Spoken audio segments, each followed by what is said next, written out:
Not prepared for this darn review. Oh my gosh. I have so many people coming in today. It's hot. God knows what's going on. Wait, is somebody there? Who is that? Hey Sam, how's it going tonight? And I was just I was just out for a stroll real quick, and I heard you were doing a review, and I was wondering if I get an invite. wait, but Aunt, you're not even supposed to be here. You're supposed to be at a wedding. How did you get Yeah, back? man. No, man, I met some cool Scottish and Irish guys, and yeah, some things I wanted to show you, but I just wanted to get an invite to the review real quick. Dude, it doesn't start for another like 15 minutes. Oh, we don't need everybody to start off. If you just give me a real, just invite me to this, and me and you can have a discussion first. Yeah, we can set some things up. Nah, dude, I'll see you in like 15 minutes. You're good. You don't have to be here right now. I mean, what's all this? I'm feeling like you don't actually want me here. So if I you mean, of just let course I me, want you here. I just right now, like it's not time. There's no point of you being here right now. well, then what's the problem? Just give me an invite. Okay, I'll catch you in like 15 minutes because you bugging out. Go get you some water or Oh, some food or whatever. Just don't drink anymore. All right. I'll I see you in am a little. trying to eat. I'll see you in a little bit, Aunt. All right. See you. Ah, ah. The hell is wrong with this guy?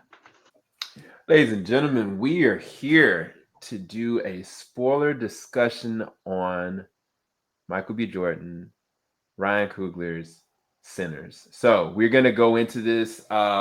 This is gonna be a full stack.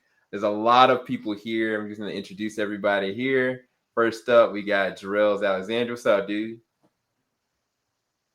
What's going on? Welcome, welcome, welcome. And next up, we got Jorge. What's up, man? What up, everybody? Thanks for coming, dude. Lucas Moore in the house. What's up, Lucas? Dang. I mean, should I be with a guitar, possibly singing old Negro spirituals, so other ancestors can come here and join me during this review? I can do it. I got a guitar somewhere around here. Last but not least, we got Mike. What's up, Mike? What's going on? Not much, man. All right, guys, we're gonna go ahead and. What the heck is that? Ant? Hey, Sam. What up, dude? Hey, nothing much, man. I heard y'all was doing this review, and I just thought I could come and get my 2 cents. Yeah, you're right on So I time. can.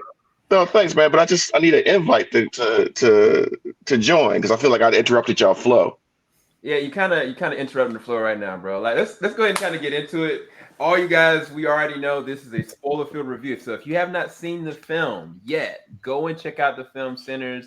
Regardless what you feel about it, interesting film, top to bottom. So we're gonna be going through and breaking down all the different things about it. So if you do not want to be spoiled, go and check it out. Come back to this review, and hopefully you get something out of it. But all right, first up, I'm gonna give Lucas a little bit of shine. Lucas, I think you're the only person here that I have no idea how you felt about Sinners.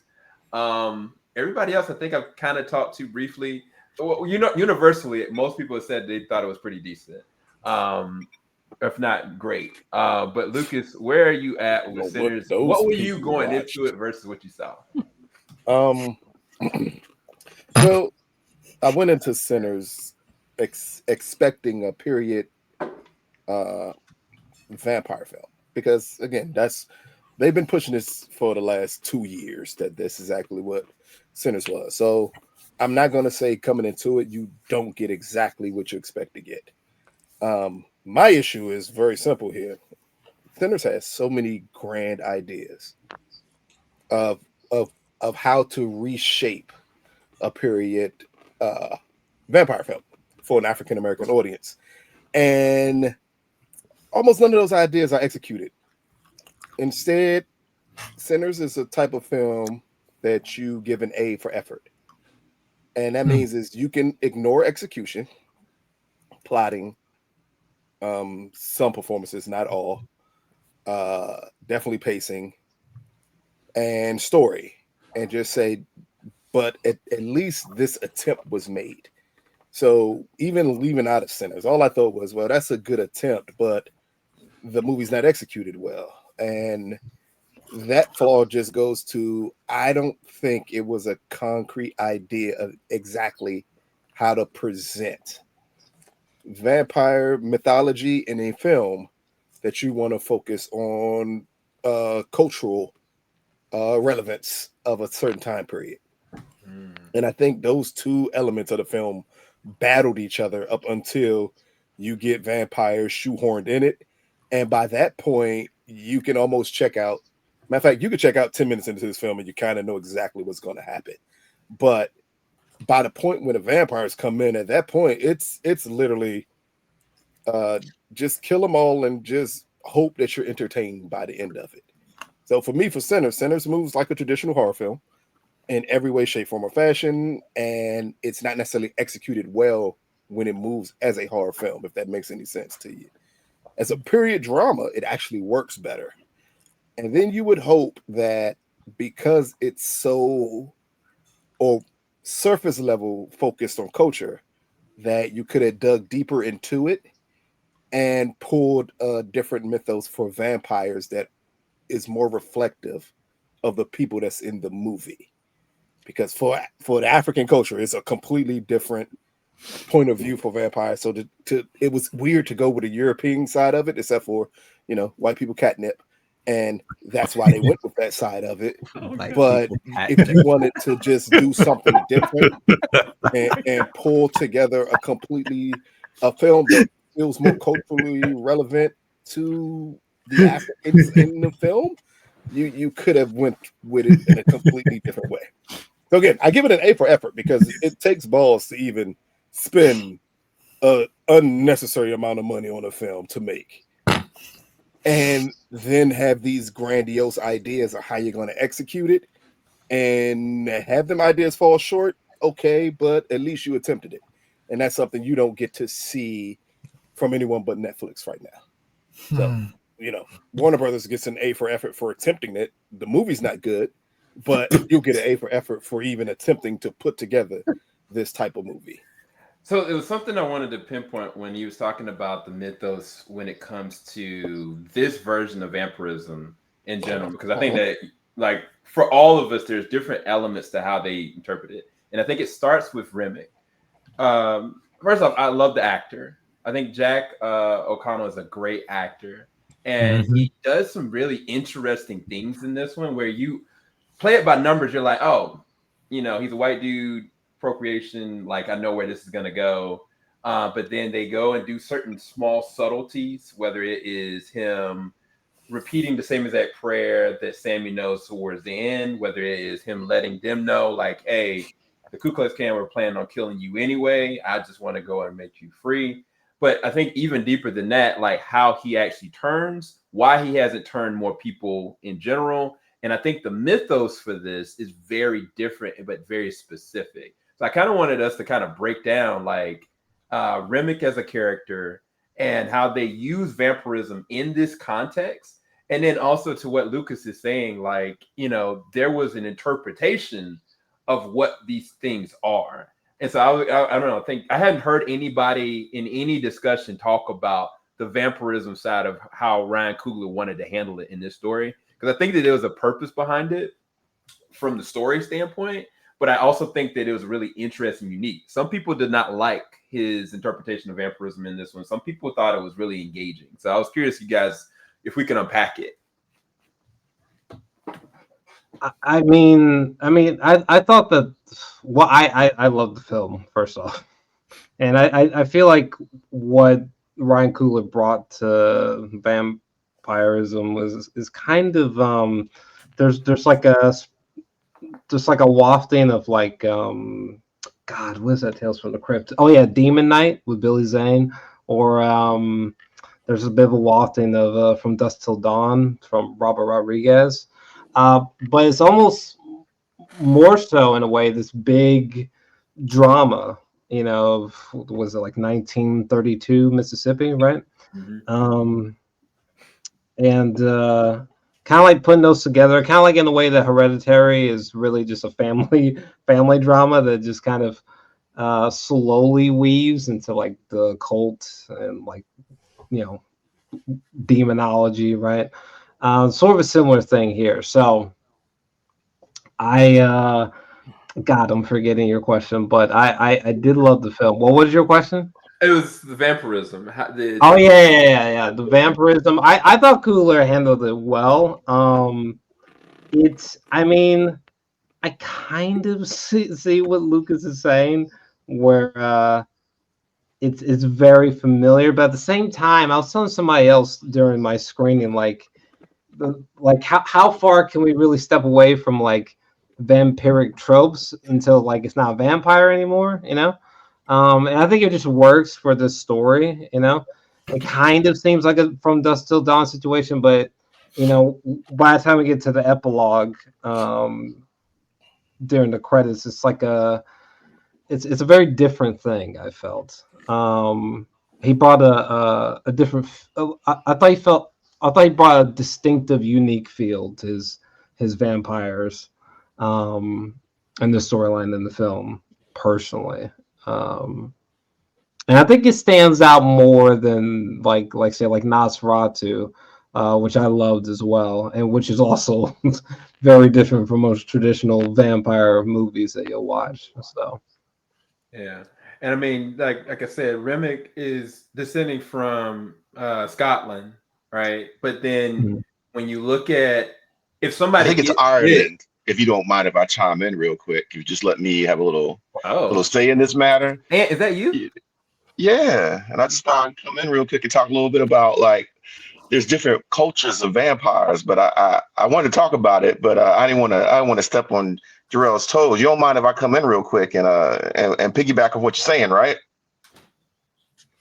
I think that go ahead and talk about what you feel about because you made a point at some point that at any time a vampire could bite somebody and they're immediately turned. And then the other side of this is why isn't there more vampires that we know of outside of Remick? If at any point he could bite somebody, why would he go and do it this way? Well, I think that had a problem with the world building, the way we saw as soon as you get bitten, you're infected. They treated it like zombies.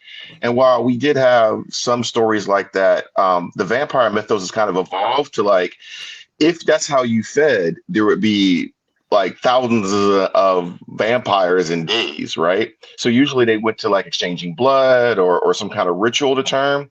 And when we talk about like where you could go with the vampire mythos, almost every culture has some version of vampires. There's literally like hundreds I can think of right now of different types you could have brought to bring something unique to this movie. White Wolf had a whole system of different vampires you could use. So we can't ever say there's nowhere they could go with it to make it more unique. Or in this genre, or even make it make sense in the world we're seeing. Because even when you look at the movie, he's on fire coming down to the farmhouse. Like, where did that come from? And like we talked about before with, well, I won't get to that yet, but I'll jump in another time. But yeah, there's plenty of things he could have done to make this make sense in this world.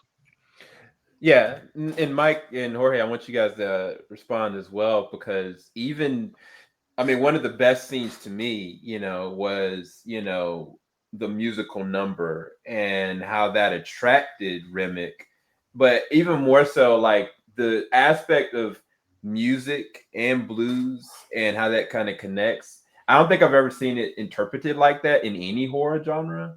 So it was a huge Music strength, or it was a huge just swing blues? to. So that's the weird thing. Blues, I think, for me, is the way that they kind of designed this film is created from where this movie goes. That's my interpretation of it. But like when they're in the actual moment in this scene, it's so many different cultures. And I think that from Remick, it was more so just the sound, the music itself. I don't think it was specifically blues based on the way that they did the narration in the beginning and also the narration that happened again in the middle of it. But I think you have to realize when you hear music, most people, when you're doing live music, you're not doing it by yourself. Yeah. You're doing it for a purpose. So automatically he knows that there's people there. And in that scene, when they were all playing, like when Preacher Boy was playing, and you start seeing all the other basically all the other cultures and ancestors per se, like popping up throughout the music. It basically is just kind of telling the story of how this attracts spirits per se. And when you look at it from Remic's point of view, because he, in a weird way, I almost envision as he can see like these spirits getting called upon, and he can feel that there's something else out there because he controls all those other vampires. Correct. So for me, it's just more of a thing where if he controls them, he hears them, he sees everything, he knows their thoughts. So when he starts hearing that music and seeing how much is actually getting attracted to there, that's what calls him over there. Which for me, I thought was such a like that scene alone. You could have just played that scene on repeat, and I would have loved this. Like the way that scene was shot and everything. That was beautiful to me. But no, I think to go back to your first question, the way that they handled the vampires in this go round, it's something that realistically, at least for me, it made it like a fresh new take. Like it wasn't your typical. I like that it wasn't like your typical just like white vampire trying to kill people. At the end of the day, like they gave him a little bit of a different symbolism, and I think the part that's kind of cool because in history, when you look at it, I believe, like, was it the Christians took out like the Irish back in the day, and they all fled type of thing. Yep. So you start looking at it that way, and they were trying to connect with the black people here, basically saying, no, all these white people are going to take you out like they did us. Like, let us help. It's like the enemy of my enemy is my friend type of thing. He's like, let me help you here. Like we can even this out. Like they're going to kill you no matter what. Like let's make this fun type of thing. But no, I think the way that they depicted it all was phenomenal. I truly enjoyed it. Yeah, I think when at the very end, I can't remember. I've only seen the movie once, but when he was reciting the prayer, like he wasn't picking at him. I thought he was saying the prayer to pick at him to say like he has no power there. I think it was more so that I know this prayer because this was another group that gave me the understanding of Christianity, and this we have the same understanding and the same leeway. Yeah, I think that going to what you're saying, and this is also piggybacking. The vampire Remick knew the power of music and what Sammy had, his gifting, right? Mm-hmm. And I think that he ultimately wanted it because it would be easier for him to manipulate and garner more power ultimately. At the end of the day, if Sammy gets turned, then he has there's nothing to say that if Sammy turns into a vampire, he can't sing anymore.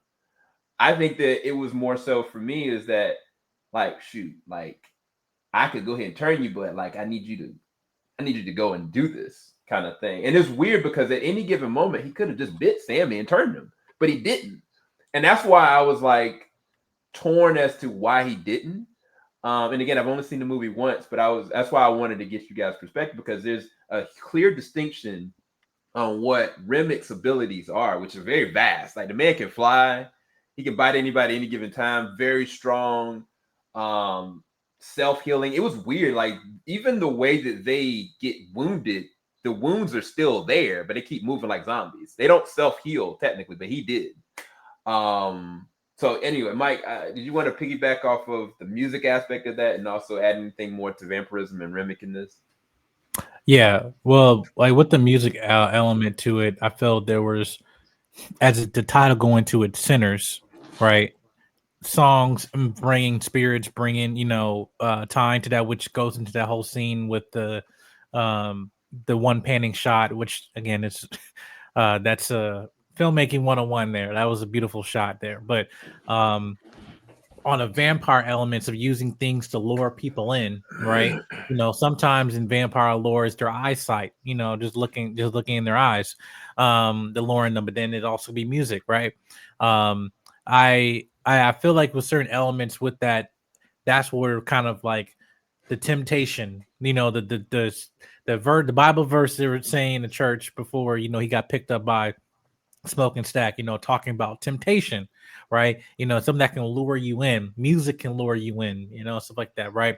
It can also remind you past, present, future, all that stuff. But for the vampires, and their ultimate goal is to lure you in so they can have power over you, right? Now, to that point you were talking about with Sammy. Wait, so would you be tempted? Will I be tempted? I rebuke. Keep going, Mike. Keep going good. Keep going, Mike. But no. What I'm saying with this, with vampires, with this, I'll say, and I know this kind of conversation. This is why every time you have a Lucas, you're like, I never thought about that. But there was kind of inconsistencies with the vampire lore, where yes, you could have, the trope of, we have to be invited by the living because the dead cannot enter in the place of living unless they're invited, right? That's also lore to spirits too, inviting spirits. They don't, when you say no, you have no dominion here, right? They can't enter. Even reciting the Lord's Prayer. Yeah, I know the Lord's Prayer. They used it on me. The enemy also knows the word as well. That type stuff, right?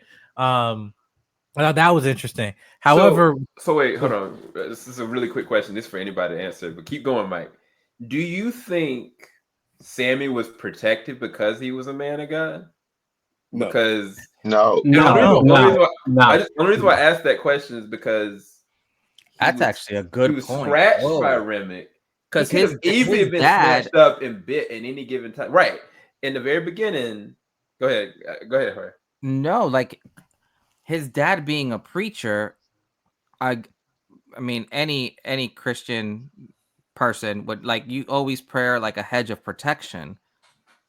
Because if you think about it, Sammy was the only one who was kind of he was roughed up, but yeah, he didn't. Let me stop you there. You're missing somebody. It was only one person in this film that was protected. Yes, exactly right, and it was witchcraft. It wasn't Christian. It wasn't for Michael B. It wasn't for Michael B. Jordan.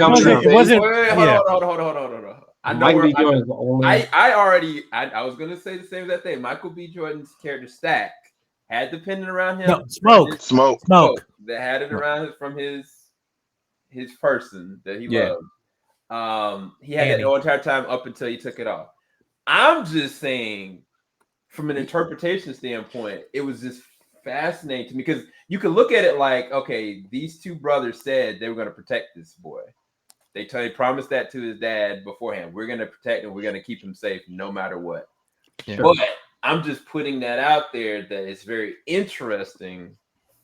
That's all. Because he was moments away from dying. He was, if it wasn't for Michael B. Jordan, my man would have been chop suey. Okay, he would have been. Right. But Sam, to your point, Sam was not protected only because he was also diving into spirits too. Well, he was, but again, he was messing around. No, I don't think that's what that meant. I'm answering Sam's question, and don't cut me off. Okay, I'm just saying. You invited me to the conversation. No, I rebuke. No, he did not. No. Quiet, demon. So what I'm saying is that answering Sam's question is that no, because Sam was what I represented was a gifted youth that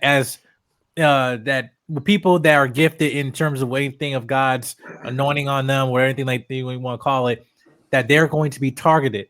And what Remick was saying, no, I won't leave you guys alone. I just want him. Because even then, Smoke and Stack knew that the business that they were in was also, this is not good work, but this is what we chose to do, right? And guess what happened? Son, miscarriage, whatever, right? Or child got miscarriage. The Stack, not basically leaving, pushing Annie away. No, not Annie, Mary away, and stuff like that. And they're just doing crime, right? But Smoke talking to Sam, listen, let us do our improper stuff. You go out here, do some gospel music, whatever. Do not stay here. But Stack is saying, no, stay here. No. Smoke is the protective one. He say, no, you are destined for more. Leave this place tonight. This is the last time you sing it. Yeah. So that was the protection of someone was looking out for him. But in terms of spiritual protection, it was Smoke. So that whole night, then everything right. If it was for Smoke, yeah, Sammy would have been taken. Yeah. So I have a question for you all, because this brings up something really, really interesting to me. How familiar are you all with vampire films? yes. Because I think that plays a portion of how you all see possibly this being different. And while it's ridiculous how many vampire movies I see per year, because they make a lot of them. And this was as generic as humanly possible to me. So I would ask you all, is this a genre of film that you all see a lot? Because then that would help me understand how to better go about the discussion here, because then I can see how you all are judging this film. So I'll speak for myself. I've looked at in the past 10 years more vampire shows than I have vampire That's films. CW. Those aren't shows. Those aren't vampires. Interview with the vampire. Your question. Don't you dare say something about Vampire Diaries. Interview with the vampire. Hey, I'm answering your question. I've read all the Twilight books. I know. Silence. Again, the last thing that I've watched has been the originals. That was the last vampire show I've seen. CW, I knew it. Exactly. But outside of that, I haven't seen that many vampire films, and I don't count Morbius as a vampire film. You can barely count that as a film. Right. So let alone a vampire it's one. not been that many that I've watched recently. Okay. I've watched more in the past growing up, and then I've watched the shows lately. And I think one of the things, the reason why I bring up the originals, because it takes place in New Orleans. There is a lot of like other elements there than just vampirism. So that's really for me the last thing that I've really kind of watched. And that's why I said that I don't think I've ever seen vampires. One, you bite somebody and then they just turn immediately. I always thought it was an exchange that has to happen. It's a multitude of movies. That's actually part of the myth a lot, is that you instantly change. There's no incubation period for the change. In a lot of vampire movies now, it's instant. You get bit, you change. It's they did the shaking on the ground, and that's supposed to be the virus from them transferring into you. So that's why some movies have instances where if you get bit, I can cut off a piece of your body and you won't change. I want to say Abigail did that, which is the one with the little girl last year. I did. Where they had the situation where you can cut off a limb and you can stop it, because once that limb is no longer attached to you, as long as the infection has not gone past that point, you won't turn.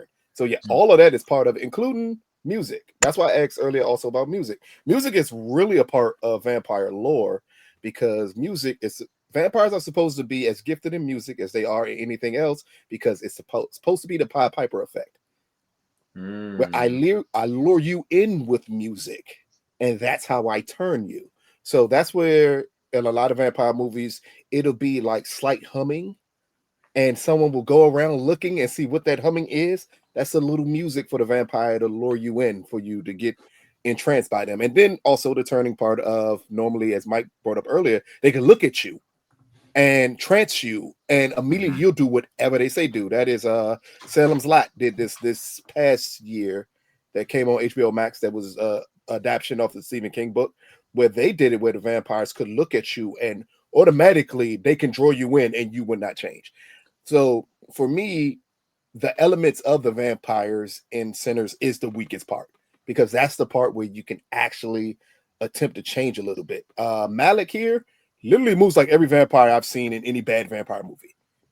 Super strength, superhuman, can do miraculous things at leaps and bounds, including fly. Like, that is a huge element now of vampires. In more modern day vampire films, is this ability to not only fly, but normally they can not only fly, they can grab you completely out of the air and pull you to them with their mind or their hands. Like, that's literally a part of the vampire lore. So for me, it felt as I was watching it, that's why I kind of felt that the vampires were shoehorned in, because none of it was original. It felt like an afterthought. Like the period drama was the most important part of it. And the afterthought was, let's put in vampires here to culturally give you a different look on it. Make him Irish, Scottish Irish, as you brought up, that the way he did the prayer with Sammy and the way he was trying to say, hey, I understand because they did this to us. One, that is literally, because Mike brought it up, as he said, in any Christian mythology, the demon devil knows exactly the same words and the same people you pray to. So they'll know everything that you can do. He's reciting it with Sammy, not because he feels for him. He's inciting it for him for the reason you actually thought to begin with. It was him saying, this does not matter. This won't stop me. Yeah. I know this prayer. You think you're the only one that knows this prayer? I know your God. Because technically also in vampire mythology, God does not protect you from vampires. No. Like they had blown that out the water with the little cross when people literally Salem's Lot last year did it, where the vampire went into the church to kill people. And somebody put up a cross to him and he laughed at it. What was that said, Netflix? That's not going to protect you. What's that Netflix series that had like somebody going into the church? The vampire was in the church. Yeah, Midnight Madness, because that's a vampire. You know, that's a vampire story. But yeah, as the myths grown, they've had built-in controls onto why vampirism hasn't spread, or even if it's the vampire, making sure that who they've infected are deleted because they don't want it to get out of control. So there's more, like at least in a lot more book series, there's like a control of why the infection hasn't spread the way it has. So they've built in something to limit that. This movie didn't tell you how that's built in because they almost instantly turn. They don't come back. We don't even really get. We almost get that it's his goal to change as many people as possible. Like, so which would be against what you would get from the myth of vampires, because you don't necessarily want to turn everyone unless you could turn an entire town again. And it's weird, the equivalency, and I'm gonna keep on bringing it up. A lot of the way the vampires move in this are almost similar, almost identical to the way they moved in Salem's Lot. So it's literally the same thing. A vampire came to town and his goal was to infect everyone in the town. He could care less. That was his goal. Affect everyone in the town. And it feels like that's the same goal here. But then if that's the goal, what's the end game? So I think that's what the issue with Sammy is. Sammy is the end game because he could be the Pied Piper for the vampire. Right. At that point, I can lure you in because all I need to do is have him play music. Yeah. And anyone music draws people. And the more people come, the more people I can affect. So I think Jorge brought it up earlier when he said, when he's playing, you're not playing it for yourself. Right. You're playing it for people. If you're playing it for people, I can easily affect all of these people. I think what flew over some people's head, not everybody when it pertains to this film, is when the vampires are playing on the minds of the black people by saying, oh man, I understand what you're going through. They was going to oppress you. All of that is the trick of the devil. It's if I can relate to you, maybe you just let me bite you because I'm giving you a better way. Right. Because all you got to do is serve me, but you're free besides that. The perspective of what freedom is, the interpretation of you being free at what cost. Well, they are definitely demonic for sure, always. But that's where I want it. And it could be just because of the amount of vampire films I see per year. That's where I wanted this to be different, because it was opportunities for it to be different. Like, and not to go too deep, but if you go to the Ashanti tribe, which is in our African tradition, and Jorge's African too, so it's his tradition too. And if you go to what their mythos is, I think it's called the Obiana. I know I'm not saying the word right, but it is a creature that is vampire witch that literally does the exact same things they had Malik do in this film. And then to me, you could better explain why her hoodoo worked to lure off a vampire. Yes. Because that needed to be explained way better than it was. Besides saying it's a protection spell for one of the brothers. If that's the case, because he brought up at one point in time, it protected us, meaning me and my brother. But he's the only one with the necklace. So that's why he could never be bit, because a vampire could not get past that. Why wasn't that talked about more? If she could create a protection for him, why the hell wouldn't she have been able to protect herself out in the world? Like, it's so many different questions. Why did the Native Americans just disappear? How did they travel? They should have came back. They should have came back. Came from them trapping him. He didn't fall from Earth. He literally was running from them. Right. How were they able to trap a vampire? Why was it never talked about? And then them niggas just said, you know what? Peace, we out. Like, it was almost like they were like, oh, I know what's about to happen. They're done. This town is done. Hey, the sun going down. We got shut up, we gotta go. Yeah, like but it just brings up more questions because of, we understand clearly because of what she does, her practices, and the point that she was immediately able to identify what a vampire was. Amazingly weird that no one else knew. She knew immediately. She knew it instantly. Yeah, and I mean, how would this be like? And then you automatically know how to protect yourself. So then, what is the myth behind this? That you know these things work. Yeah, it was a lot that it felt like at moments, and some people have interpreted this as like this is a Kickstarter off of a bigger world. So a lot of people have said like, oh, well, this is set up for this, and there's going to be a prequel for that. And a lot of people really want that. And I don't know if that was Ryan's intent, but I can definitely agree with that. I did want to give a shout out to, two different vampires. Yes. The Interview with the Vampire. One of the biggest things about it, to what Lucas is saying, is you don't want to just turn any old person. If you turn the wrong person, there's catastrophic effects to what that actually means.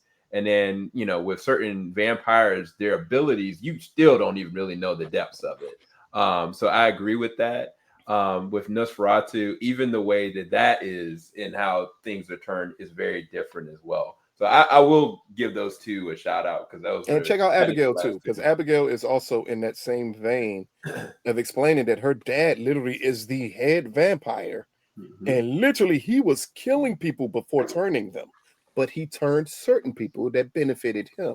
So again, with a villain, which Remy Malek. Is his name Remy Malek? Because if not, then I keep on calling a dude that did Amateur a vampire.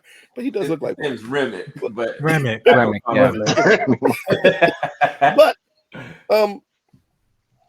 for a villain, you just need a little more to understand the true purpose. Don't hint towards me to the purpose as we getting close to the end of the film. I understand you're a vampire, but hey, I mean, they try to throw out hints on the soundtrack. For people that don't know, like, you literally have to listen to and look at the artwork for Sinner's soundtrack to understand some of the reasons that Remick is where he is. Like, that's unnecessary. It felt shoehorned in like a superhero film of why is this man a villain? I think what is the main purpose? Yeah, that's why I was saying that they leave it up for interpretation to build out a world that you don't know if it's going to go past this film. I think it's intentional. Yeah.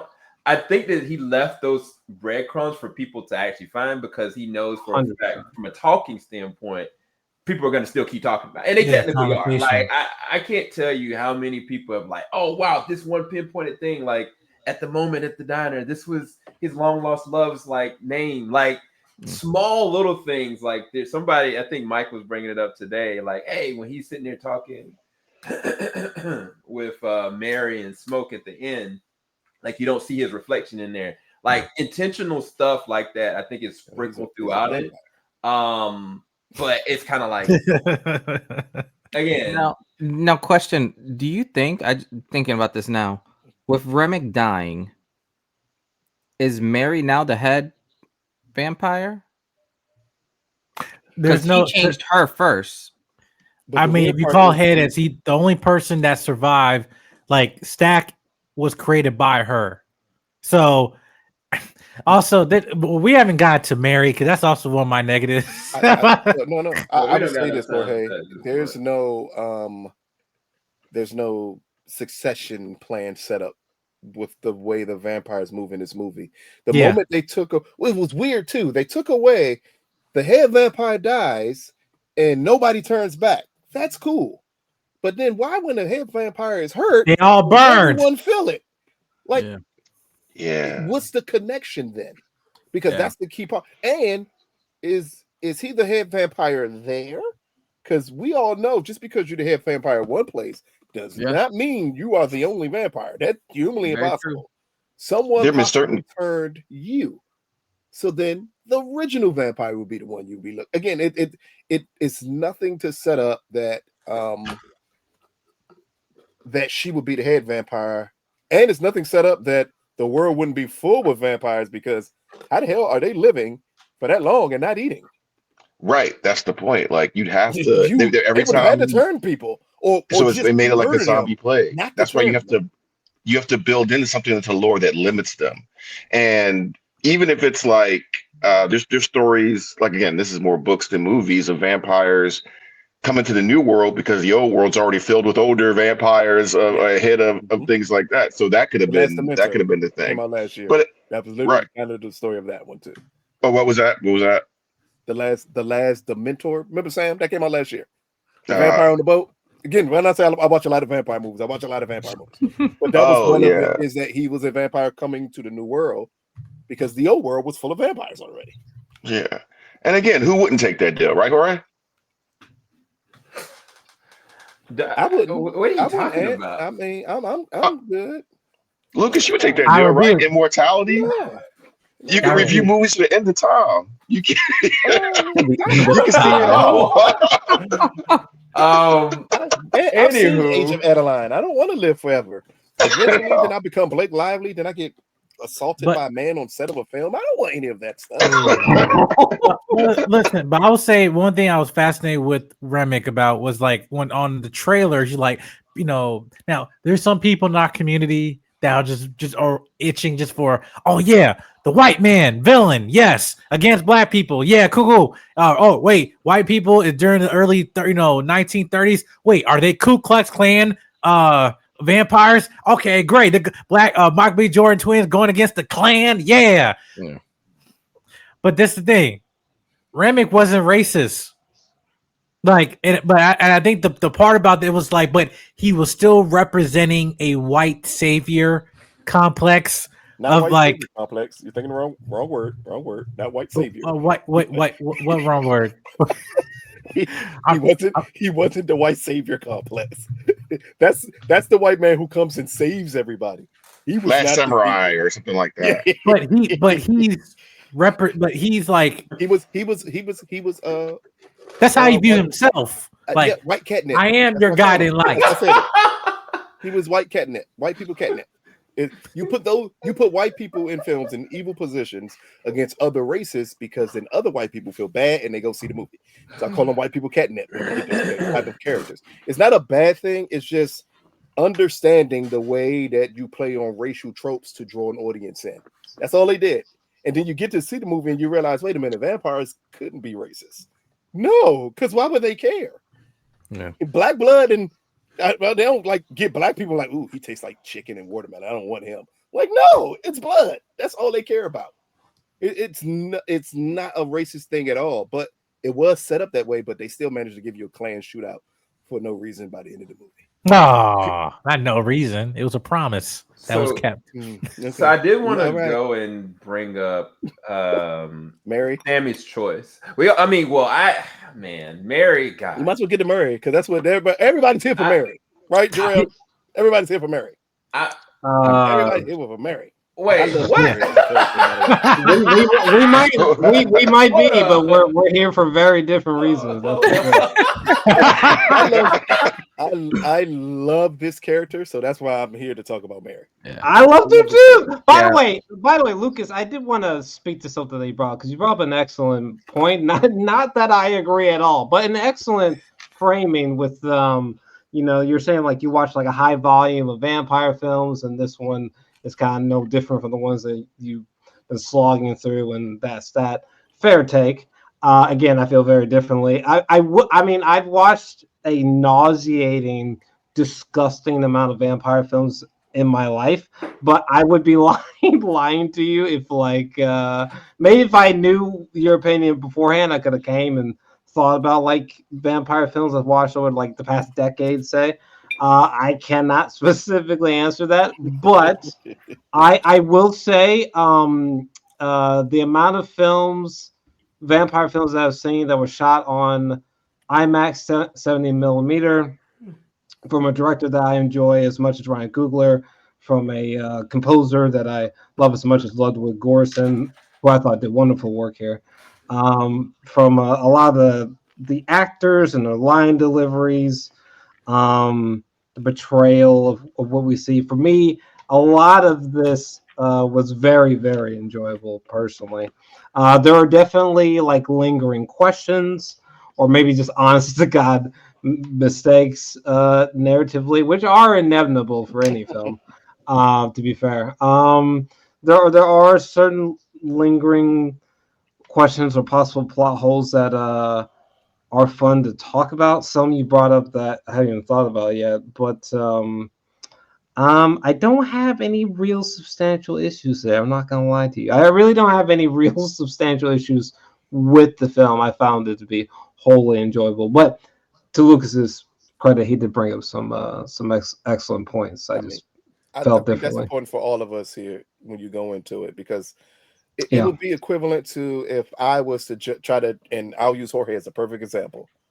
I don't criticize animated films because I don't see enough of them to fully understand or grasp them like I need to. So I would go to Jorge and be like, hey, was this a good movie? Because I have my opinion of it, but he will be able to better explain to me, this is the way these films tend to move, and this are the things you need to pay. It will better explain it to me. So when I see a vampire film, and I saw 15 of them last year, and I may be lowballing it some, but I know for sure 15 of them I saw last year. So like on average, around 30 to 40 vampire movies are made per year. So like I see so many of them, I tend to pay attention to the ones where vampires just move a little different.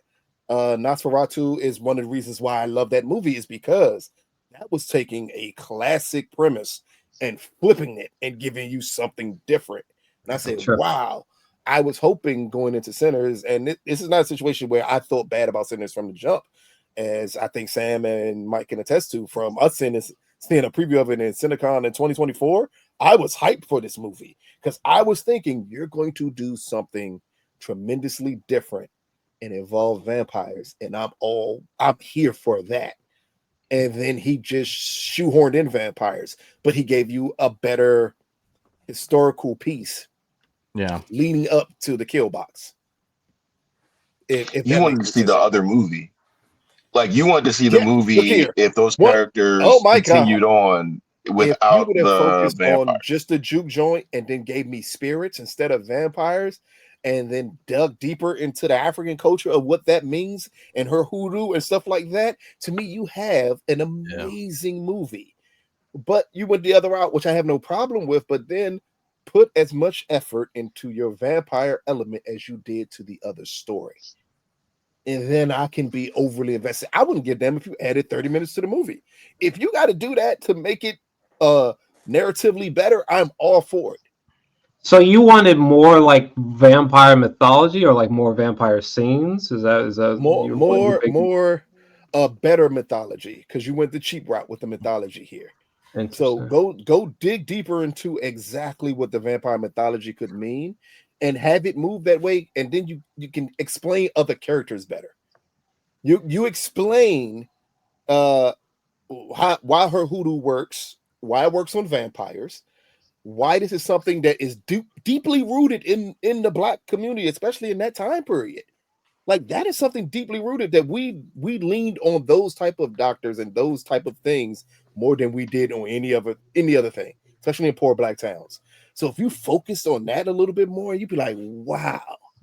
Like So I will say that I thought that when she said, when he's like, why didn't they protect our baby? And she said, I don't know. I thought they were gonna some traditions that become ingrained in the culture, they do, and they might take on a spirit. We don't know why they did it. Maybe like if you're maybe you didn't eat pork because pork would go bad and you would die if you ate the pork, like if it was is going on. So Yes. it could have been something that was passed down. They didn't know why they did it, didn't know why they, and then it could have been something that was, like we were saying, could link to something Even through the else. blues, because you base Sammy off of a real person. Well, see, that's why I was trying And to if get you're going to into. do that, lean fully into that story, because that story also is something that can lead to a great myth of this story that Robert The Johnson sold his soul Crossroads. to the devil. Yeah, Crossroads blues player. Robert Johnson sold his soul to the devil to play the blues that well. Like everyone knows, you literally kind of focus Sammy on doing the same thing. So if you do that, lean into what that would mean. Lean into the part of the preacher man and why his dad says what he says when his dad tells him, you're going there to play with them, you're inviting the devil in. Expand upon that a little bit. Yeah. Why would the dad say that, and why would that come to fruition once he says it? It's the reason why.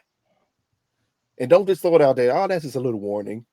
You could dig so much deeper into that. And again, it's about expanding beyond the surface level. So for these type of films, that's what I'm going to ask you to do, because it's too many of them made per year. Yeah, Like, that was why I wanted to kind of get it. I mean, I'm fine talking about Mary all day, but I think We all the are. moment. I think Mary's just interesting. If you beyond just it being Hailee Steinfeld, when you talk about Mary, you really got to talk about the storyline behind that character, because that's the interesting part. Sure. So I wanted to talk about Sammy and his guitar, and Sammy getting back to the church, getting back to his dad, and his choice to hold on to the thing that brought about not necessarily his corruption, but him being susceptible to these specific spirits and what happened. And I wanted you guys' interpretation, because I think it's been so many different interpretations of what that actually means. I have my own. But I was curious y'all's perspective of why did he hold on to the guitar? Why did he continue moving down the direction he went, knowing full well kind of what he kind of went through? I just want us all to kind of break out, because it's clear day to me, but I wanted you guys to give your perspective. Why do you hold on to that guitar? Shit, because it saved his motherfucking life. The fuck? I think it was a missed opportunity. I think that whole end scene was a missed opportunity. Wait, the epilogue, or are you talking about the end scene? The guitar significance. Like I said, like I enjoyed the movie. I did. But that ending didn't flow like it should have flowed to where they was going. Like I said, there's one of the glaring flaws in it to me of that scene was, so to me, what should have happened is either the Native American should have came back, that one that came to the door, like maybe he didn't go back to wherever they're staying at, and came up to give the opportunity for them to kill the main vampire. But for Michael B. Jordan to be up in the attic or whatever, jump out the window, cross the field, cross in front of all those vampires, jump in the water, and stab the main vampire, it just didn't look right. It didn't feel right. Where to me, the scene would have been Sammy using the edges of the guitar neck to stab the main vampire, and that's why he held on to this. It was significant to the twins. It wasn't some blues musician's guitar. It was their dad's guitar, which means it was an heirloom almost, and then he restored it, and that's why he couldn't put this down. So I don't know. I thought the way they used it going in there, it just didn't. At the end, didn't make sense to me. I mean, I look at it more as that was almost in a weird, like, if you read the Bible, it tells you like the word of God is kind of like your armor, and like that's how you sword of truth. Kind of like go against the devil. Like the more you know about the word, the more you can fight. And the way I saw it was he used, in a weird way, it's like he used his earthly, because if I recall correctly, he used the guitar first and then he did the prayer. So it's like he used like his earthly weapon, and then he used the holy prayer, and from that was kind of like almost like the separation that he, in a weird way, that he needed for Michael B. Jordan to come in and swim silently through the water to kill him. But you look at it, and I think it's more of that was the last piece of hope that he had during the fight, and I think it was more of holding on to it. Like it's almost like when you look at it, some of these horror films where like The Exorcism or things like that, and people are just like holding on to the cross for dear life. It's like that was his cross that he was holding and trying to, just kind of, he saw the power of it in a weird way. Music is his religion. Music is the power that you saw affect everybody, even bringing the town folks. You saw it in the improvised scene with what's the older actor, the drunk musician they brought. Delroy Lindo.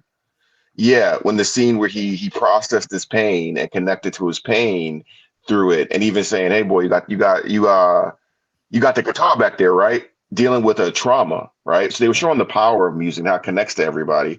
And I think even when you go to how vampires lure people in, when you're talking about earlier, it's the siren song, right?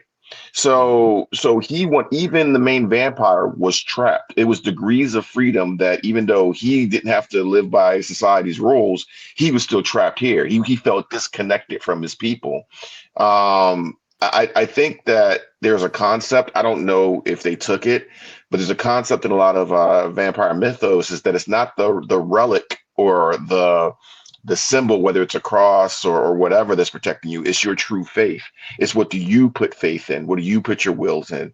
I think that was even part of why the totem, the pouch protected Smoke, is because she poured her emotions into it. She poured her wishes. She poured her true faith in that. And he also poured into it because he didn't take it off.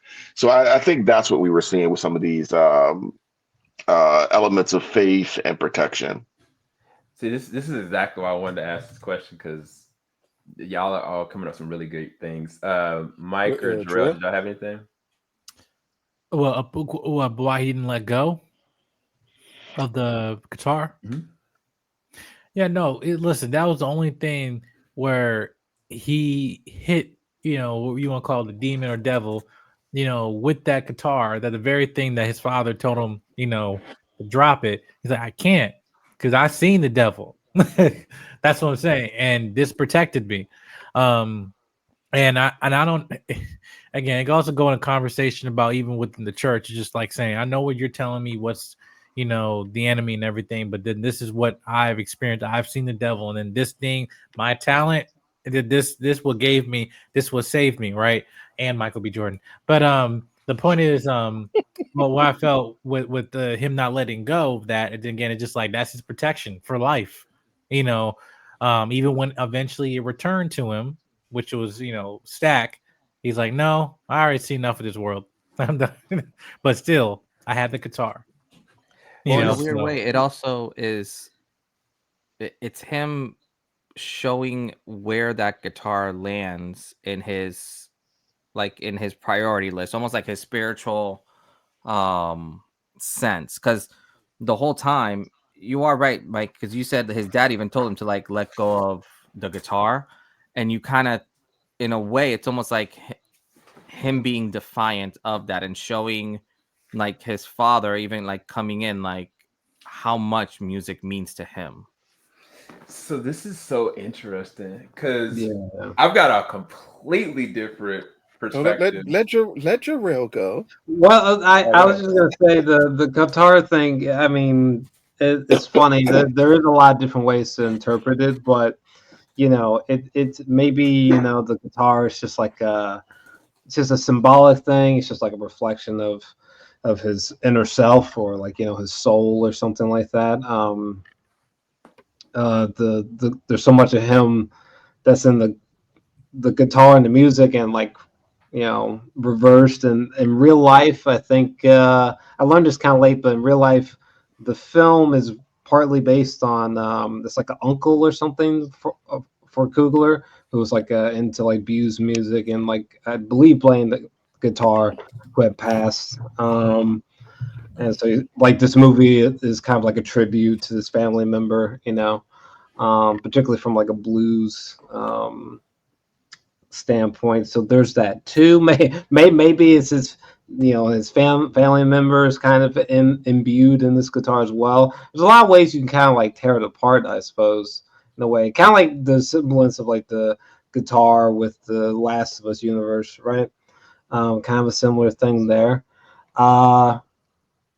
Maybe it says something about his journey as well, because it is like one of the last things that he's kind of literally left with, at the end of his journey of this film, with the scars. So I don't know. Those are some things that come to mind. I'll be quick. How you gonna go, Sam? And I didn't say nothing yet. Look at you. I'll be real quick though. It's twofold. One, music is very spiritual and very religious, so that is part of his preacher boy's religion is music. Mm-hmm. So it's almost equivalent to him to be a religious artifact in the same vein of the Spear of Destiny.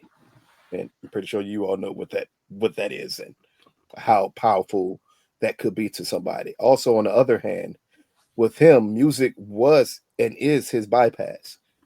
Music was the thing that made him feel, I don't need to be trapped in a world that I don't want to be a part of.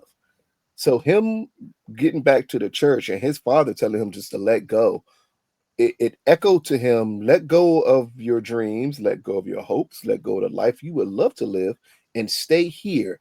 It almost echoes the exact same thing that was told to him by that was Stax that told him at the beginning, like, man, I'll shoot you. Yeah. Like, I'll shoot you instead of letting you do that. Like, it was the same equivalent. No difference. Wasn't that Smoke? It was Smoke. Smoke. I couldn't remember which one told him, had that conversation with him. It was Smoke. So yeah, that was Smoke. Smoke had the conversation with him. And Smoke told him, I will shoot you. And before I let you go about and gavel and stay here and all this stuff. The dad telling him to let go of the guitar in that moment, even though it was only a piece of a guitar, it was the same thing. It's telling me, let go of my hopes, let go of my dreams, let go of everything and stay here. It's like, look what the Lord did, and he punished you for going out. But did he? Because the Lord put something in my hand that saved me. So why would I give this up in this moment? Why would I give up my hopes and dreams because of what happened? In all honesty, because of what happened, I need to go. I still need to leave. And that's why he couldn't let go of that piece of that guitar, because that just represented letting go of himself at that point. This is why I'm so glad we asked this question. So for me, they set it up really well. I get what Ant's point was, and I'm glad they had epilogue because they let it flesh out a little bit better. But when his dad told him to drop it, up until he even got to that point when they were all praying, he kept seeing flashes of every single person that had died, every single person that had turned, him getting scratched. And the way that I looked at it, it's kind of like the guitar for me was his testimony, straight up. Like everything that happened with that guitar, albeit maybe he shouldn't have had it, maybe he should have, never did it, but it happened. And it's like, if you let go of it, you're letting go of the testimony of everybody that was sacrificed in between that. Like, you can't just discard what happened. You can't just discard what we went through to get to this point. And that's the way I internalized it, is that the moment that he saw that and he didn't let it go and they transitioned to him a lot older, it was kind of like he owned that part of his testimony and made it something else. The other side of it, that I look at it from the blues standpoint, it's kind of like he could have just like let it be, but then it's kind of like, man, what if somebody would have used it the wrong way or used it against? What if this vampire did get me and he would have used it to taint us or to control us? No, I'm going to use this for us because this is ours. And that's kind of the interpretation I got from the blues standpoint of how it was attained by him and how he transformed it into something that could be ownership from us as a people. So that's why I wanted to ask you guys' perspective, because I was like, there's no way we're all thinking the same way. There's no way. So that's why I wanted to kind of bring it up, because that's why I internalized it. I've only seen it once, but I did want to bring that scene up. It sounded like we kind of all did say the same thing. in a Yeah. different way. Yeah. Yeah, in a different way. Yeah, everybody said the same thing because I definitely repeated. Again, my wording may have been different, but it definitely repeated what Jorge and Jarrell said. Yeah. In all honesty, it sounds like we all felt sure. the same way about exactly the symbolism of it. Yep. We just worded it different, like a different form of GPS. We all use a different form of GPS to get to the same exact location, and I think that's what it is with that. But now Mike talking wants to talk about about Mary, and before we get to Mary, I have a problem with one of the things I did not like going into this film is I found out that Hailee was going to become a vampire. I wish I hadn't. I really wish. Yes. Well, I did not want to know. I would rather have never known. And that was my fault. I watched the first the trailer when I they don't know if it was actually the first showed trailer or the second vampires. trailer. I don't even remember. Yeah, whenever they it in showed the the film. vampires, they showed her, and I was like, "Crap!" Matter of fact, they even showed the other brother hitting his head on the freaking door. Sure did. That's And how I you knew was he was like- going to turn. Yeah, And I was like, I wish that this, from a marketing standpoint, never happened, because I would have loved to see. Even if I guessed that would have happened, it would have still hit better if I hadn't have already known up in front. Don't worry about it. Because They showed cornbread in their promotional material becoming a vampire. really, They did. They sure Really? did. They sure did. This is why I don't watch that That's many why that trailers jump scare- anymore. Reach out to give them money. I wasn't scared at all. I'm like, because you already knew what was going to happen. They literally showed you that whole clip. They did. They sure did. All right. Well, apparently I got lucky, so I'm so glad I missed all these. Yeah. Spoilers. No, I'm with you, Drew. I did not see many of these trailers at all. I almost like stop watching trailers nowadays because I've come to find out when I go to movies completely blinded, like not knowing anything, you enjoy it so much more. Yeah, I think the Fast and Furious scarred me for that one way too many times. I mean, but when they're at the beginning of the film, when they're setting up the kill box, you wouldn't have figured it out then, because the kill box setup tells you everything you need to know. Yeah. Yeah, I mean, but Like the moment they pick the moment the big movie begins and they give you the backstory of Sam, you kind of know he's the survivor. And then when they go on a road trip, that's just the kill box. Yeah. You know, they killed everybody on the road trip because that's the way you pick up victims. You got to pick up a victim to make you feel something. So at that point, everyone, you should have known all of them were going to die. I mean, everybody you knew who got their cornbread. shot is gone. You knew cornbread was gone as soon as he had a pregnant wife that sent him on the thing. You knew Mary was gone. She did not cover that man. You knew which brother was going to get bit. You knew which. They didn't hide it from you. They did not hide any of this stuff from you. And The only person I was surprised lasted long. Too much in the trailers. The only person I was surprised lasted as long as he did was Slim. I thought Slim was going to go out faster than that. No, he said when he said the line, these vampires have to come through me before they get to you. That's his death. Oh, in the movie when he said it, I was like, "Oh, dang, Slim!" Why you Oh yeah, I knew it was going to go. I just thought it was going to be sooner. Let's talk about Mary before I gotta have to think about unexplicably why did he cut his wrist like that? Yeah, that made no sense. They're playing with. Like he just draw him in. Hey. All right, Lucas, that you lead the wouldn't charge draw- on Mary. Go ahead and talk about Mary. Lucas. I give Hailee possibly to me puts together the best performance of this film. Really? Like this is her very short performance in this movie is immaculate. Like this is it builds up the heroine persona the way it needs to be. It's presented as a very strong woman who exactly knows what she wants, and she wants to hold the brothers accountable for their past actions. Even down to the story about her mom dying. Granted, it was unnecessary because you didn't really dig deeper enough into it for you to care about that, but you still gave the character something to move and play with. And you understood every action that Mary took, and that is difficult to do in horror films, especially with white women, because sometimes they make decisions that make absolutely no sense. Hey, she's half in the movie. She is half in the movie. Don't take that away from her. Well, she's quarter in real life. 75%.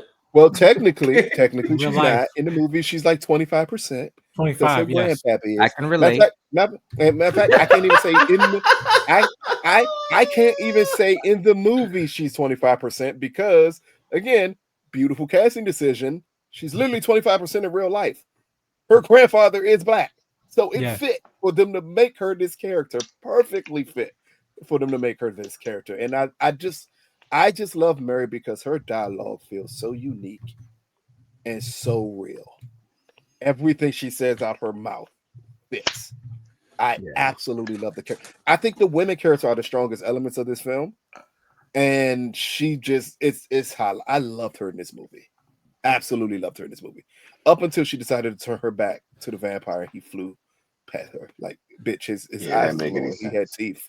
I'm gonna need you not to turn your back to someone whose eyes start glowing. Yeah. Like that. No. Man, But that was like a horror movie, 1932, she didn't know shit. She had no idea. But in 1932, if a white man eyes start glowing, we're gonna have way more questions in a little bit. Like, I couldn't believe they stack sent her out there in the first place, like by herself with nobody watching. He did not care about her. Like, that is amazing. But again, I love the point that she even offered to do it because you understood why. Yeah. That's what I mean by her actions made sense throughout this entire film. And that is a great performance. All the women except for the Asian one was good. Can I speak to the Asian delegation real quick about? Oh Lord! Because they gave that Asian woman the black scent and everything else. No. So they might have got Aquafina. Is that her name? No. Come on, Lucas. Come on, Lucas. She had a black scent in this whole movie. She had a black scent. They were down south. I don't care. Even the kid from the store, like, hey, go get your mama. Mama! I don't care how many Asian people is in my neighborhood growing up, ain't none of them sound like that. And I grew up with them. Ain't none of them sound like that. And it's in an all-black neighborhood. Ain't none of them. No. He was in the South, goddamn. But it's actually historically accurate. Like, they just revealed that there was Asian communities in the South in the 1930s. Yeah, of course. So it's like, but with that dialect in Mississippi, like my mother's from Mississippi. In Jamaica that speak patois. So yes, I know that part, but still, I don't like it. I did like the shot showing that they had stores on both sides of the road, like they had both economies, like access. They had a tamale store in there. I saw that. Oh my God. But they did, and I think they purposely did it to show that it was different people in that community, which is a dope thing.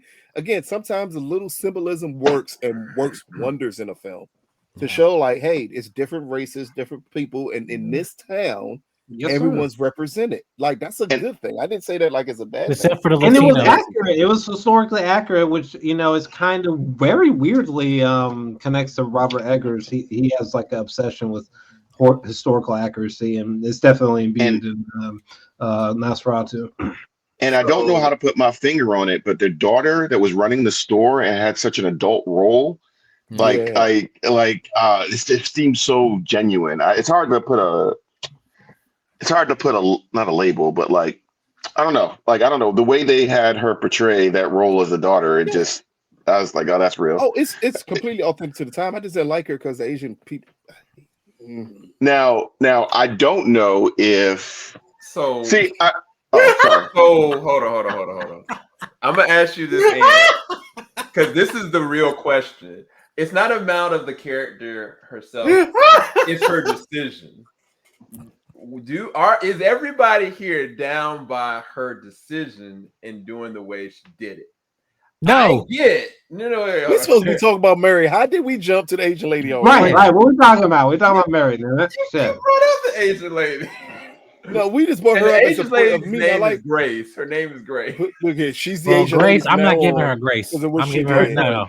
I've been meaning to talk about Mary, and I've been meaning to talk about that one chick. She's hella bad as well. What's her name? Marlene. I've been waiting to talk about the witch. She's gonna be Storm in the MCU. Watch. Quality out. That woman gonna be Storm. Watch it. Oh, but that's Wait, Storm. Oh, you talking about Sammy's love interest? Pearline. Oh, the adulterer. The adulterer. Right. The adulterer. It did not wash up. The adulterer. Go ahead, Jarrell. Mary? Listen, I loved Mary. First of all, I thought Hailee Steinfeld killed it. Okay. Mm-hmm. Ironically, I'm not someone that's been like crazy blown away by shit. I forgot to turn my camera on. Snacking away over here. Anyway, I've seen Hailee around, but I'm not one of these people who are like, oh my god, like she's one of my favorite actresses or something like that. But I thought she was really strong. I thought she was really strong here. Honestly, some of the best I've ever seen her personally. I have not watched a huge catalog of her. I don't even know how many movies she's made, but I've seen a few things with her in it. This easily was a performance that impressed me. Her character felt darkly funny and well thought through, and was a great, thorn or consistency with Stack and Smoke, and just a great feisty, just memorable character. That's another thing. Not to span out too big, but like that's another thing with this film. Like Lucas was saying, like he watches like this high volume of vampire films this year, but makes me think like how many of those were like great or masterful, or that stood out as something that you loved. Maybe more importantly, because like this film, there's so many reason for me to love this film, but there's so many characters that I have like empathy for, or that I got emotional about in this film, and one of them being Mary, and that like rarely happens, even just like something as simple as like Mary, like we're gonna kill you all, and she's got like that blood dripping, and she like flies out the door. Felt almost like something, never mind vampires, but like something out of like the original Evil Dead movies, but yeah, I thought her character was great. I thought she was executed really well, for sure. Yeah, her accent was I think that was more. I was more surprised with her. Just that, obviously the line delivery she had, like she had more memorable quotes in this movie, but like the train sequence again, you start getting her dialect. It's like, oh, okay, this is weird seeing Mary like Hailee as this, and then you just kind of get used to it. But it's just like everything she spoke. It's almost like she definitely was she was basically a chameleon in this role, whereas like now I'm not looking at Hailee Steinfeld, I'm looking at whatever this character is and being this time. But I felt even with her that her relationship with her and Stack I thought was very interesting. I wanted more for, but I do agree. I wish I didn't see like the line I heard in the trailer, because they had a teaser for the teaser, and then you hear the background, because at the first trailer we got for Sinners, we didn't see no vampires, no nothing. Like, and I feel like that they needed some type of draw to be like, hey, guys, see this movie. But they kind of, we could just hear the line delivery, but we didn't know who it came from. It could have came from the clan member's wife, whatever, right? But no, it was Mary. But I think also her representing who she was in that community, like she was playing naive, or white passing, like, but then not knowing what Stack was saying, like, listen, like you're doing all this stuff, you are a white woman, blah blah this, you go with your white husband, all this, but she's like, no, I did not want all of that. I didn't want to be white. I want to be with you. But still, I felt the naiveness of that was like it represented who both Stack and Mary were. Where they end up being together, like they end up being the missing parts that they all needed. She needed, Stack for making sure that, oh, you actually do love me. Stack needed someone to watch his back, right? And now they finally got each other. So happily ever after, I guess. But now people claim that she's selfish because she's just like, oh, she just wanted what she wanted. And I'm like, I don't understand that. She lost her mother, who apparently raised, two black babies, whatever. They breastfed them, but at the same time, white breast milk, right? Yeah, right. So my thing is like, I'm seeing a lot of criticism on Mary in social media, because I guess the people are trying to compare like, oh, Annie's the bigger size, dark skinned black woman love interest, she dies, and then here's the white woman, and she's everyone's praising her, and I'm just like, I mean, it's just the story what it is. I don't know what you guys' thoughts on that, but I thought both the female, like the love interest, had a very significant part in this. So I don't think it was weak in my opinion in terms of who was better or worse. It just both served. I mean, I think that Annie and I think it's Annie and Stack's relationship was Smoke. really, it was Smoke. Annie and Smoke's relationship was really strong. I feel like they had a way peaceful. I guess it's up for interpretation. For me, Mary and Stack sacrificed their idea of what freedom would be because they never really, in any way, shape, or form, could have been together. During that time, during that era, just wouldn't have happened. I felt like Smoke and Annie, they all the way down to the last moment for Smoke, got the ending that you would have hoped for in a situation like this.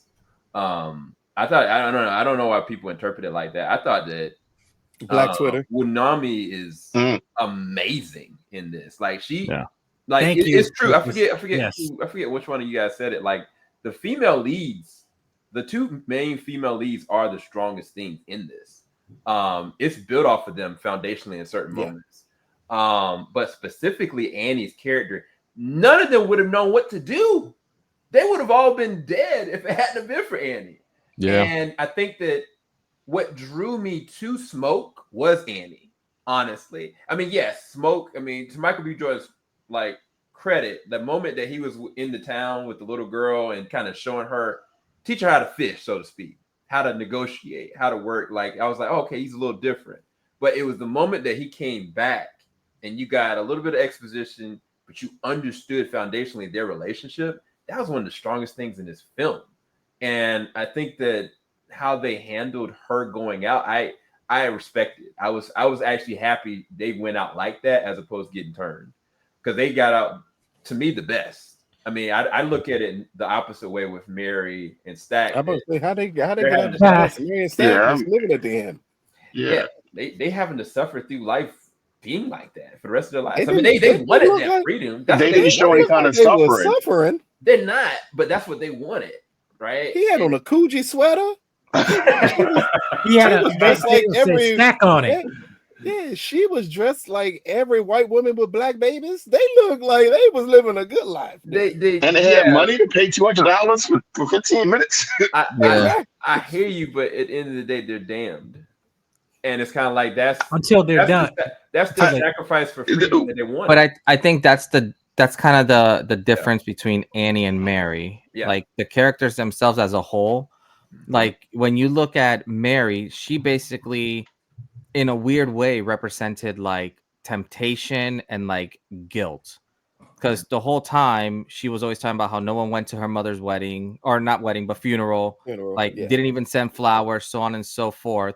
And when you look at Annie's character, like hers was more of, She's gone through in a so weird way, much. of like wisdom and like deep connection. Like you can tell there's two very distinct loves that, you know, Smoke and Stack were giving out to these women, you know. And I think that was one of the things that I really liked about it. When you start looking at their roles, and like you have someone like Mary who in a weird way is always battling like an uphill battle. Like even when she was at the party and all that, and you know, when she was at the juke and they were just like, you know, he's like, get out of here, and she's like, I'm already here, like I'm with y'all, like type of stuff. Like she already felt like she belonged in that community. It's like one of those people when you have like a mixed person and it's like, where do they find their identity? Is it more like, you know, with one race or the other? Like who do they identify with more? And although she was, you know, like white on the outside, like clearly she was identifying more with the black, you know, like community there.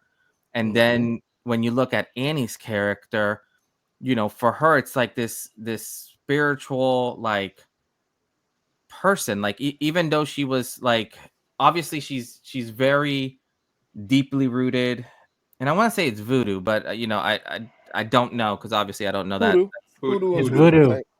You could kind of say the same thing. It's hoodoo is what she's Okay. doing. So Yeah. when you kind of look at that, it's like she basically like, she's someone who's gone through, you know, like this loss, and like she's showing her resilient. Like she's trying to keep life normal and keep life, you know, like level setted, which is kind of like what Smoke needed. And then you look at what Stack was giving to Mary, and it's almost like Mary was giving Stack what he needed. Like even in the scene, like when right before she converted him, and like she has that like white drizzle coming down her lip, and he was just like, he's like, "Are you drooling?" Like, you know, like basically, give me some of that. And you see that scene, and it's like you're like, "Whoa!" Who You're like, said what? yeah? I don't know which one of y'all said yeah, but we'll pray for you later. But no, like I mean, that boy likes spit in his mouth. It's all right. yeah, Hey, it's a you, thing. Just a little sultry. Thing now. I'm not gonna, We ain't gonna kick shame. We're not gonna kick shame on JVS. you know what I mean? Like hey, That's pretty thick though. It was some thick spit, by the way. hey, That was I a mean, lot. that's what they want. That's disgusting. I'm sorry. Listen, shout out. but it's I'm sorry. Nobody ever like, no, we not. Mick Mill said it in the song. I want a bad Jonah to spit in my mouth. Like it happens. no, but you kind of look at it, and it's very much such a different take on both these women. Because which one of y'all moving though? Which one of y'all moving if it came down? yeah, but no, but even like looking at it, like Annie, even at the end of it, yeah, there you go. Goodness gracious, Y'all nasty. Yeah, but even looking at Annie at the end, like Yeah. she was very clear that if she gets bit or something, she's like, you need to like off me because I want to be with my daughter. You know, and you think about that, it's kind of like what you were saying, Sam. Like, yes, you can have immortality, but if you're still damned at the end of it, you're still damned. Where do y'all get the damn from though? And also, her daughter wasn't going anywhere, whether she came now or 50 years from now. like when she's like, "You go join us." I mean, she's dead. I mean, I can't really see you, but what I'll say is, yes, they look fine, they look great, but you know, at the end of the day, they have to drink blood to survive. At the end of the day, they can never be in the daylight. And yes, they live forever. And for them, the risk versus reward, it made sense for them. But at the end of the day, they can never have children. They can have each other, but that's all that they can have. They can't even have the son. See, but again, that's my interpretation of it. They're also demons. They're also demons, by the way. Well, maybe like sexy demons, I suppose. But definitely demons. They're vampires, and just because you're a vampire does not mean you're damned. I think that is bringing up a completely different argument here. Yes. But what we have to pay attention to here, and I think Jorge was really going down the right road when he pinpoints the difference between Annie and Mary. To me, the bigger difference between those two is that Mary was in love with someone who she could never be allowed to be in love with in her time period. Yep. So guess what? They're vampires now. They are literally living a life they could not have lived when they weren't vampires. Sure. A black man and a white woman could not be together, no matter how the percentage rate her grandfather makes her. She's white presenting. They could not be together. So to them, they're possibly living the perfect life because they can finally be together. Something they were never allowed to do beforehand. In turn, with Smoke and Annie, it was not a situation of them being forced not to be together. Like we know he left because the child died. Yeah. Like they lived a full life with one another. And on the other end, with the other couple, we didn't get that full life. So they get it in their afterlife. So to me, it's not a situation of being damned. It's not a situation of needing blood to live, because technically we all need blood to live. Yeah, it was the same. We all need to suck more blood. But here's the weird part. You're assuming they need to suck blood. What part of this movie said the vampires feed off blood? Yeah. Well, I mean, no part of this movie said that. You would have to dig into vampire mythology to say it, but then we technically didn't see any vampire do that. We saw them bite people to turn them. We didn't see them bite people to live. They were eating the flesh too. That was the other thing. They were eating a lot of flesh. So we can't assume they needed the blood to live. We actually don't know. And she was eating a lollipop at the end. Yes. And technically, by vampire mythology, you can't ingest anything else without it making you deadly sick. Right. And she was sucking on a lollipop. A That's the blood-covered first thing lollipop. I thought about. They better be, because other than that, if it's not a blood pop, or maybe they're daywalkers, maybe they met Blade. We don't know what happened.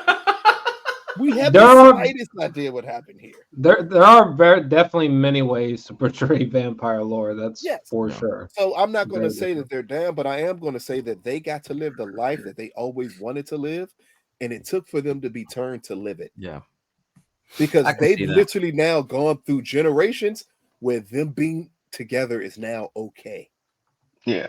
And what if they only feed on what if you only feed on like racist and Yahtzees? Like, would you still say they're like? What happened if you did what Brad Pitt did in Interview with the Vampire? You just fed off rats. Yeah, abstain. Or goats or pigs or whatever. Cows in the world. It's animals. I mean, but what's the difference between a vampire sucking the blood of a cow and you eating a steak? But it didn't seem like they had any issue with biting anybody or turning anybody. Because they wanted. They were happy. Right. They were freedom. Right. They were dancing. Yeah. So I don't think they would have an issue biting anybody. By the end of this film, when they show that epilogue, do you think that that's not them being free? No, it is. That's actually what I thought.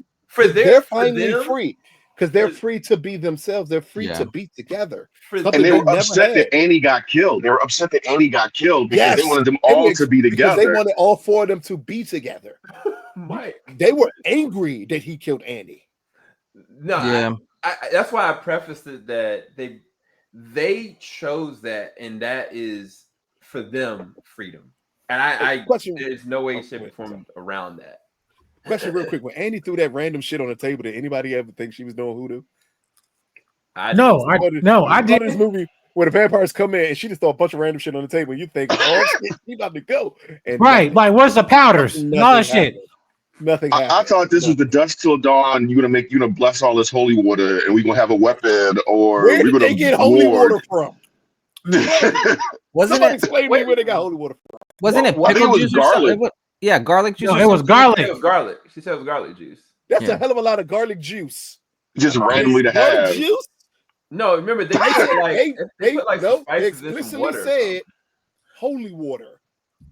Oh, did they? They said holy water. Oh, I missed that one. Yes, I don't remember that. Garlic. Yes, they had garlic, but at one point they literally explicitly said holy water, and I was thinking, hold up, did they get the preacher boy to bless it? But he couldn't really bless it because he ain't really on God's favor side right now. And he ain't a preacher. And she's a witch. And then Annie's a witch. Exactly. Yeah. So technically, she's the ebony witch. Annie technically is against everything Christianity stands for. She's a witch. She prays to demons, and then she gives people stuff that she prays from demons for. Like again, her having some holy water isn't the craziest thing. But I guess her personally blessing it. Her personally, Lucas, you were absolutely right. You were absolutely right. Have holy water in the juke joint. I mean, why not? Shit, why not? Never know. Stay prepared. Don't leave home without it. Her ass in there frying chicken. We asked you to bless nothing. Plus, you're a witch. She would bring sage or something. She wouldn't bring holy water. I did think it was a really interesting thing when like a Luke Cage villain. When she told Smoke, she was like, he's gone. He's dumb. And like he having to like reconcile like his brother going. I thought they handled the execution of that. I mean, honestly, I thought that Michael's performance in this was really good, but I think it's more interesting that he played off of both of the female leads really well, very differently in different moments. Because that moment where he realized his brother was dead and he was gone, like I actually thought that was a really interesting moment, and it could have come off really weird and really fast, but like he held on to his brother, and I was like, that's realistic. Like he's not looking at it like, oh, snap, I'm about to get turned. Like he's like, this is the last time I see my brother. Like I don't care what y'all. Like, y'all not gonna touch nothing without him. And he was emotionally compromised after the fact. So yeah, no, I thought that was actually really dope. Some of the things that Michael did in this was really good. I wish there was a little bit more of a difference between how the brothers were portrayed. Like I liked it in my mind. I still consider them two different people through the movie, but it wasn't on the level of like the Cray brothers from like when Tom Hardy did the gangster. Oh my You know, God! I literally compared this movie to someone. Was that Yes, Legend? I know exactly what you're talking about. It's Legend. I never Yeah. saw that one. Yeah. I never saw that one. Yeah, so Tom they, Hardy was a beast in that. huh? Tom Hardy was a beast in Legend. Oh yeah. So while I'm not like I wasn't mad at it, but I just wanted to like a little bit more of a maybe it just needed a couple more scenes where they had to interact with something differently. I don't know. It's much closer to Jean-Claude Van Damme in Double Impact. Yeah. Another classic. Y'all are hilarious. And another thing they took from Double Impact is a classic. another thing they took from Legends and other vampires, like even from was it Bela Lugosi, is they had sexuality without having to show you any nudity, and I thought that was a really but it was really sensual at times, and it really I don't know whether that was just the or the actors were given or the music scenes, but there was it's just this time we're in right now. Challengers did the same thing. And a lot of people were expecting a threesome, and we're like, wait, they felt jupe. Like, no, you can have sexual tension, and you don't have to see somebody naked. Yeah, he made a very like sensual film. Let's get it right. Most people, 96% of the world is attracted to Michael B. Jordan. That's why it's sensual. Like, well, just even that the way Mary and Annie interacted, the way the adulterer, the way she moved. I mean, some of it was a little too invert, but like there was just a lot of sensual. Yeah, it was like a lot of sensual stuff. Even with the spit in my mouth type of stuff. Like they added some things that's different. That's a little different. Look, in the mouth. Happened. Look, Mike would have folded right there, knowing he was gonna get bit. No, I think that's all Ryan. Ryan chose to handle it that way, and I think with tact, I agree with Michael. Challengers did something similar, but it's kind of like technically there was definitely two sex scenes in this, and they were just as sexy, just as well executed, without any nudity at all. What's wrong with this guy? I don't think you need. I don't think you need nudity for sex scenes to work. Actually, I think sex scenes in general tend to work more without nudity. Yeah. It just depends on the type of film you're doing. Here, nudity would have felt out of place. That's the key part. For a horror film? Because technically, I would say some of these scenes are very vulgar in the way they present themselves. It's just without nudity. Like she literally had that young boy make her feel good on the table without washing. Like bag on Sammy. It was ice cream. He just wanted to taste the ice cream. Oh, ew, that is some nasty ice cream. She probably tasted like butter pecan and sweat. It's like caramel salt.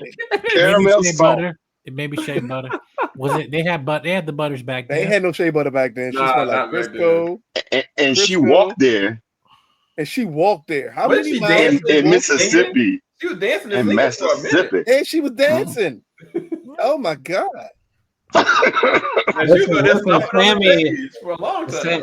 Sammy didn't give a good goddamn. Hey, what that tells y'all? We should. Sammy was hungry and he was there to eat. You can't trust those Sammys. I'm telling you. Sammy needed a snack, and he was hungry. Can't trust none of them. No Sammys. Ain't no telling what they'll do. No, say Sammy was damn. She pissed me off though. I mean, I'm telling he's like, where's her husband at? I will say, I understand what you guys are saying about the vampires, but I need y'all to listen to me, okay? They're of the devil. They're fucking demonic. These fucking vampires. They're literally undead, like mythical fucking blood-sucking creatures. So you're racist. No, sir. But no, sir. But don't. I mean, just come out and say it. Just come out and say it. Listen, don't get twisted. They are 100% monsters, 100%. But I will say they are definitely treated with so much personality and like almost weirdly like empathy in this film, which is definitely Twilight unusual. No vampires, demons. Those are fucking demons. You're just theoretically, if one of us was a vampire, you would call us a monster. And in which one? Which one? No, I'm just saying in real life. What if somebody just happened to have the condition of being a vampire? They'd be a monster to you. Yeah. 100%. Yeah, I mean, that's literally what they technically are. Like for real. Yeah, That would be So not the interesting. Klansmen with the killing floor. Not those are different too, just different type of demon. not the gangsters that shot someone. Like no, but just the vampire. No, they're just as of monsters. They're just I don't think different any of form. us would associate with the monster. Like Well, no, don't say that part because technically, I think Ant made a good point here. No, you just talk about mortal monsters. In this film, I think it creates an interesting dilemma. Who's the evil person in this movie? Because the brothers are clearly murderers. Mhm. Allegedly. And I saw two people. I saw one of them shoot two people. They're murderers. We know that part about the brothers. Yeah. Annie's a witch. Okay? Mary and the whore are both adulterers. And Grace is Asian. I mean, Mary is also married. I mean, the movie is called Sinners. Wait, Grace wasn't a bad person. She's Asian. Oh no!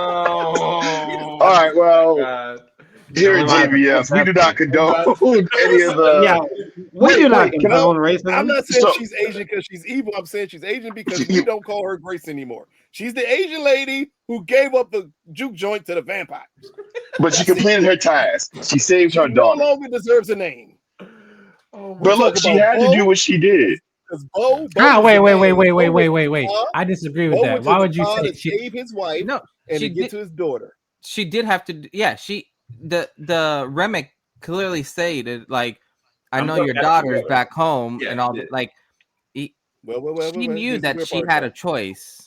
Right there. Weird part though. Here's the weird part, and this is why it made literally no sense. Didn't.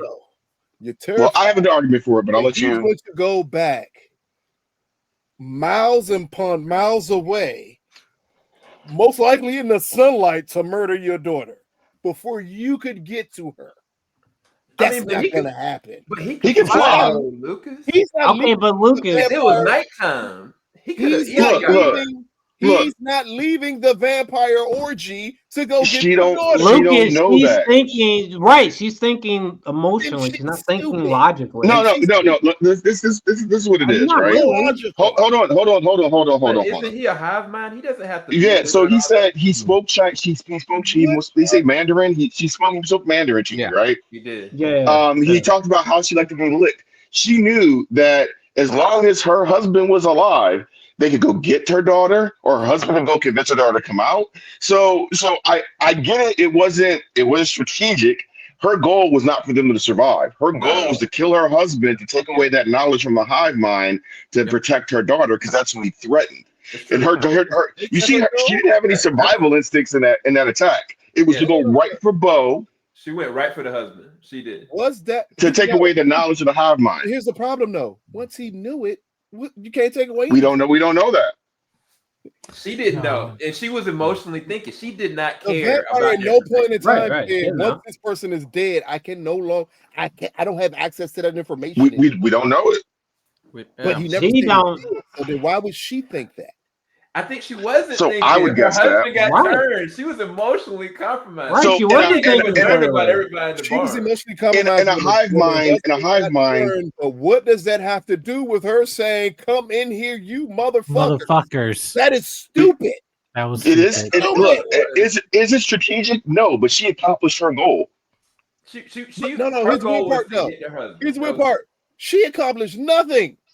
She did. One vampire. In her mind, she did. She accomplished her goal. What, it's kind of like that's what. Can I ask a question? Let me ask this oddest question, and you all help me out here.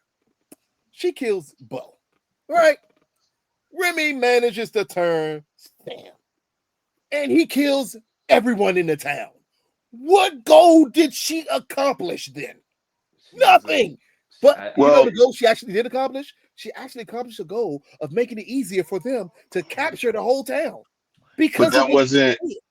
that wasn't where the concern was. Her soul was to get her husband to take away the knowledge for her daughter. Not But see, take And- away knowledge. no, They no, would no. know Understand this. To actually, for us to believe that, that means we would have to reach to the conclusion that once the person is dead, that knowledge magically leaves the vampire who knew it.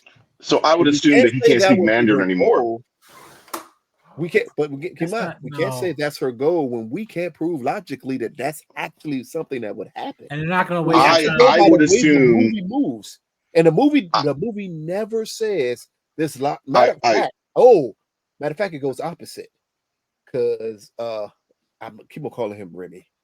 Remick literally talks about how he's gathered knowledge over the time. If he's gathering this knowledge over time, because he says it to Sammy, if he's gathered his knowledge over the time, it's because of those people he turned. Just because they disappeared didn't mean the knowledge left him.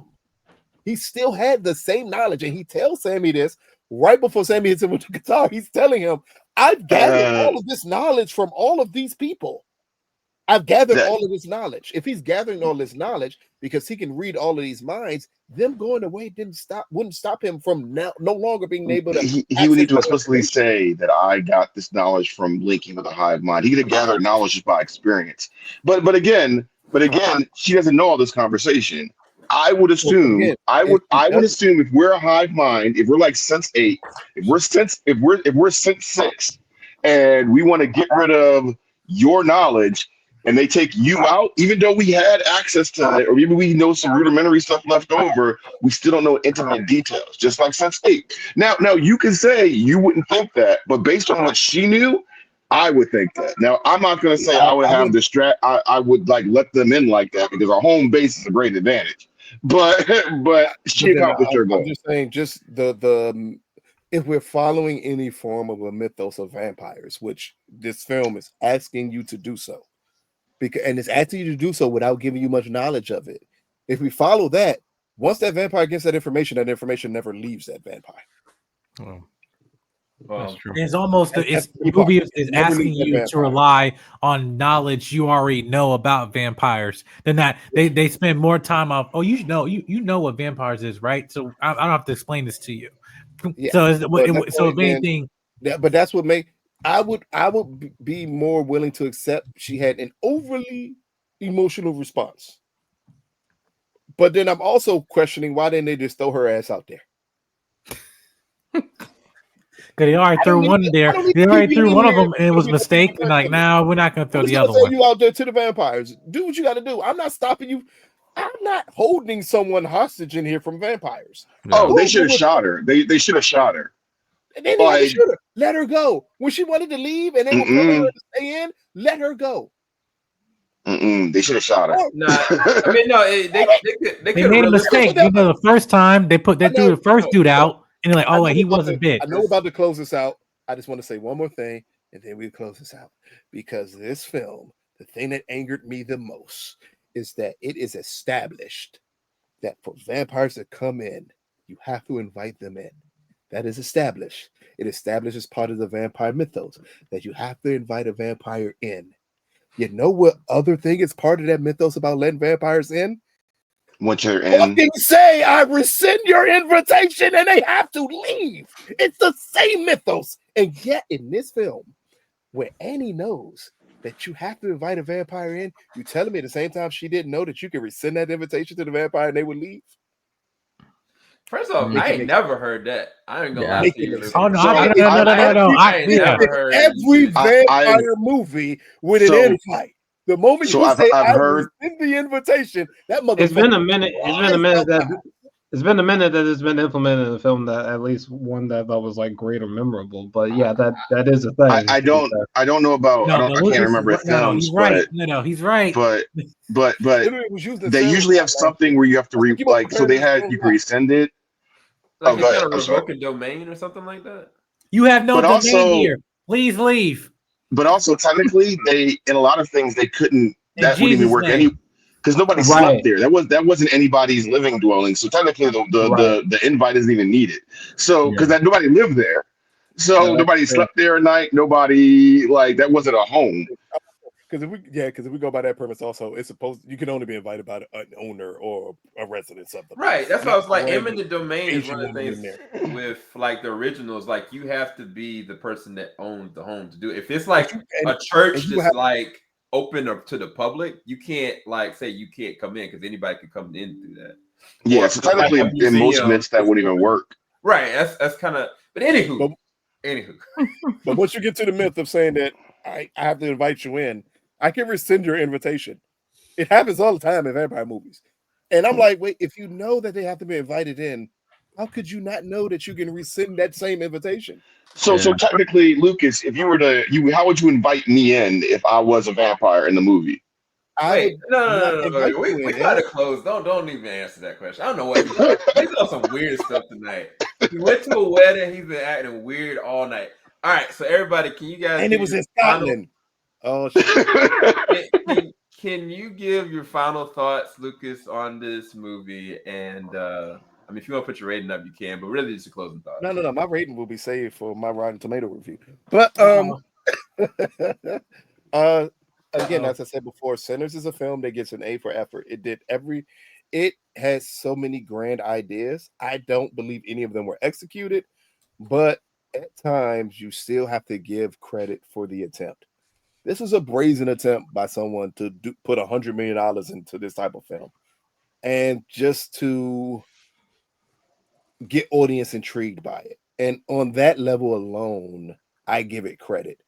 Its execution is a completely different thing. As I've been breaking down for the last hour and a half plus that we've been recording, just how many flaws are in this movie that I cannot overlook. So I would never say this is a good movie. I couldn't even necessarily recommend this movie to people. Ooh. But I will say that the attempt is worth it, because that's something, especially in today's business, that is highly important. The only thing I give credit to is the marketing of this film was freaking phenomenal. Like, this is some of the best marketing you'll ever get on a movie, ever. And that's one thing Warner Brothers gets credit for. But as it pertains as a film, I believe the film is below average. And I believe it's below average because it's not focused enough on what it needed to be. And that was a good movie. You can have grandiose ideas, but if you cannot execute the simplest of things, it's a problem. Wowzers. Thanks, Lucas. Jarrell, closing thoughts on the Sinners. Okay, so I love Sinners. I gave it a 10 out of 10. It's definitely like a vampire masterpiece for me. I've seen many vampire films, but there's very few vampire films that like I would talk up in this way, or it's such a like a vibey, almost like, because I've seen it about like 3 times now. It's such a comfy film as well. There's so many ways to really interpret it, or to I guess to feel it or experience it. But I mean, it the music, the acting, the cinematography, script. There's just so many things that are I could gush about. It's pretty great, and it's also the first film that's been shot like Panavision 70 millimeter and IMAX 70 millimeter, like physical film cameras simultaneously. First time a film's ever been shot that way, which is insane. Sadly, I have not had a chance to see it on film yet, which is like a whole other conversation, because all the screenings I've been to were like digitally projected. But I can't wait to see it on film, because that would literally be probably another hour conversation. But I deeply loved it. There are some like nitpicks, or like I said before, like lingering questions, things like that. Or honestly, God, plot holes. Nothing that I thought was substantial. That's fine. It's it for me, a film is an experience, and it's a great conversation or even a debate afterwards. So yeah, I loved it. Thank you, Jarrell. Mike, closing thoughts.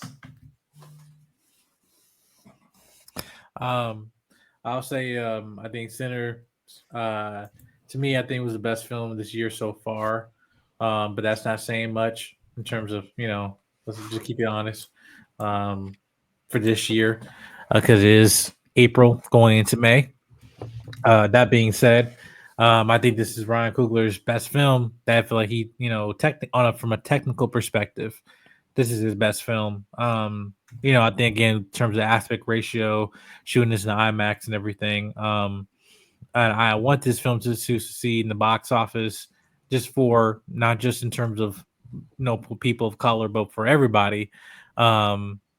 That this will get back to original films becoming more mainstream, when I think that's a time that's unfortunately lost because of streaming and everything. But now we kind of bring that back, into the cinema. And if it's a film like this, then like that means what happened with this film can happen for another film. We're slowly starting to see that, so I have hope that the studios respond to this. However, again, there's also money talks and BS walks, so it doesn't matter what I say. What about the dollar? That's at the end of the day, that's the bottom line. But on a social media and critic perspective, I mean, this film succeeds and everything. So, but yeah, I give this a 10 out of 10 easily. Thank you, Mike. Jorge, closing thoughts? Yeah, I think Lucas, you're on your own on this one, man. Like I thought this film was spectacular. It's very hard where like you really have to think about things that I didn't like that weren't good in this movie. Like at least for me, every single character in this movie I thought did a wonderful job. From the females in this movie, from Michael B. Jordan playing two characters, like the way it was shot, that scene in the jute joint, like I keep going back to it because I haven't seen something executed that cleanly in God knows how long. It almost gave me like that feeling when I first watched like The Matrix, or when I first watched like Avatar. Like it was just such a unique experience seeing like all those old spirits coming up and kind of dancing throughout. It gave me kind of that vibe where I wanted to see it over again, just to kind of see that shot again. But overall, yeah, this was a 10 out of 10. I love this film. This is one that I could watch over and over again and not get bored with it. Thank you, Jorge. And I think Ant Gold is there. Ant Gold, what's your final thoughts on the movie? So if I get back to me, you kick me out the show, and now I can come back in. And what are your final thoughts, man? Oh, just so rudeness. I feel like we're losing connection here. But my final thoughts is I thought it was an entertaining movie. The crowds that I've gone to or been around, when they've seen it, have all responded to it. I think it hit a lot of notes. I think it was fair of that one critic to talk about the world building was a little off, and somehow it worked. But ultimately, I think it was a good ride. If movies are to be entertaining, this was entertaining. Thank you, Ant. All right, so this is our final part about this. Hopefully you guys have enjoyed our review. This has actually been really dope. We will try to do more spoiler discussions later on. My final thoughts on Sinners, I actually loved it. It's one of my favorite films this year. I mean, I think Warfare is my favorite film this year. Another film from Sundance is right up there as well. But I was caught off guard by this. I mean, the thing that I didn't like about it was like the way it was actually marketed. But it's not necessarily the way it was marketed, but it's the things that divulged in the marketing, unfortunately. But I mean, I loved the performances. I loved a lot of the thoughts as far as the progression of how the story handled. I mean, I'm not a horror guy necessarily, so it wasn't that deep for me. And I knew just enough about vampires to be connected to this. And I think I love the interpretation of connection of music and people and vampires and what that actually could mean from a spiritual standpoint. But there's a lot of ways to dissect this. We could actually continue to talk for hours. And I think that's a testament to the ideas and the things that Ryan brought to this, as well as everybody else connected to it. So what I'm going to do now is I'm going to give everybody an opportunity to shout themselves out. Let's see here. Ant. I'm gonna let you. Ant. Ant. I'll see you soon, Sam. I'll see you soon. Wait, what? What are you talking about? Ant. Hello. All right. That's really freaking weird. Mike. It's Mike. Mike. Hello. What the hell is going on here? I don't know what's going on, y'all. Sorry, I apologize. It was Jorge. Where can everybody find you? Okay. Jarrell. Where can everybody find your content? Jarrell. Hello. Lucas. What in the freak is going on, bro? Ant? What up, dude? What up, man? Hey, yo. Hey, yo. Oh, snap.